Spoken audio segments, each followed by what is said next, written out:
मेरा नाम हिमांशु है।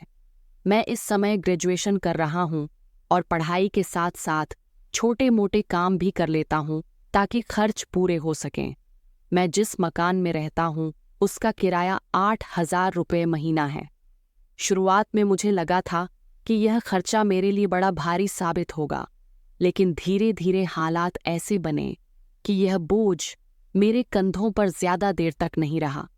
जब मैं इस किराए के मकान में पहली बार आया, तब यहाँ सिर्फ मेरे मकान मालिक और उनकी पत्नी रहते थे। उनकी एक बेटी थी जिसका नाम दिशा है, जो दूसरे शहर में पढ़ाई करती थी। मुझे बिल्कुल अंदाजा नहीं था कि कुछ ही दिनों में वो यहाँ वापस आने वाली है।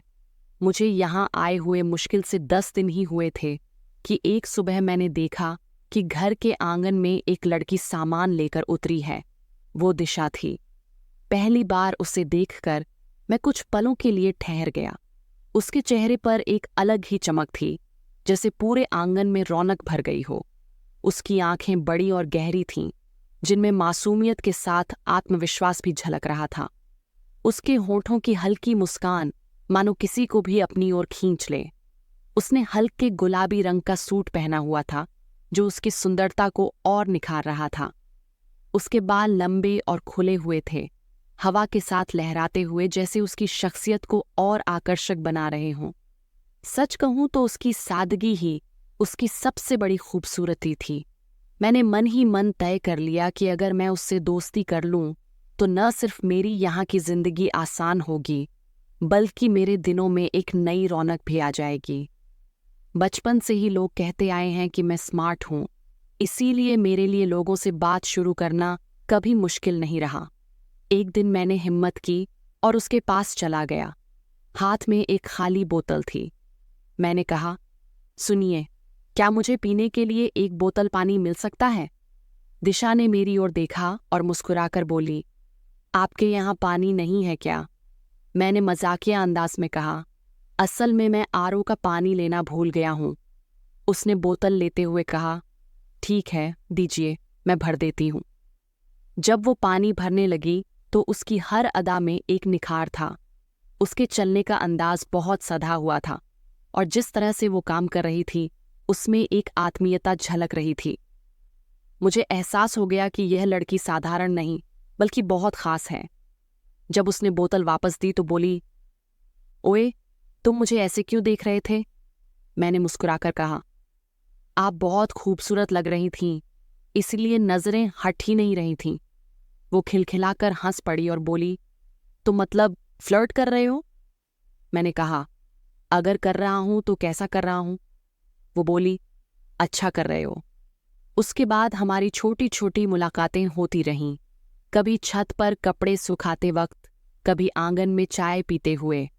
उसकी मुस्कान और उसकी सादगी मुझे हर बार और भी करीब खींच लेती। धीरे धीरे हमारी दोस्ती गहरी हुई और यह रिश्ता प्यार में बदल गया। अब दिशा अपने शहर वापस जा चुकी थी, लेकिन हमारी रातें फोन पर बीतने लगीं। कभी पुरानी बातें याद करते, कभी भविष्य के सपने बुनते। उसकी मीठी आवाज़ और उसकी हंसी मुझे हर बार और भी अपनेपन का एहसास कराती। एक रात मैंने मजाक में कहा, अब तुम ही मेरा किराया भरोगी।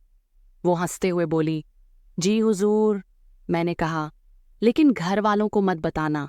वो बोली, तुम चिंता मत करो, बस घर पर इतना बोल देना कि अब से किराया उनकी बेटी को दोगे तो कोई सवाल नहीं करेगा। मैं उसकी समझदारी देखकर बोला, तुम तो बहुत होशियार हो। वो बोली, तुमसे प्यार किया है तो तुम्हारे लिए इतना करना तो बनता है। फिर मैंने हंसते हुए कहा, चलो अब एक किस दे दो। वो फोन पर ही मुस्कुराई और बोली, अच्छा डार्लिंग, तुम्हें किस चाहिए? मैंने कहा, हाँ। उसने फोन पर ही इशारे से किस दी और हंस पड़ी। मैं बोला, तुम्हारा ये किस जैसे 440 वोल्ट का करंट था। वो खिलखिलाकर बोली, तुम भी ना, हिमांशु। धीरे धीरे मुझे एहसास हुआ कि किराए का बोझ तो हट ही गया है, लेकिन उससे भी बड़ी बात यह थी कि मुझे एक सच्चा साथी मिल गया है। दिशा की खूबसूरती सिर्फ उसके चेहरे में नहीं थी, बल्कि उसकी सोच, उसकी समझदारी और उसके सच्चे दिल में छिपी हुई थी। अगर आपको यह कहानी पसंद आई हो तो अनवी टॉक्स को सब्सक्राइब ज़रूर करें और हमें कमेंट में बताएं कि आपको यह कहानी कैसी लगी। अगली बार एक और नई कहानी लेकर फिर मिलते हैं।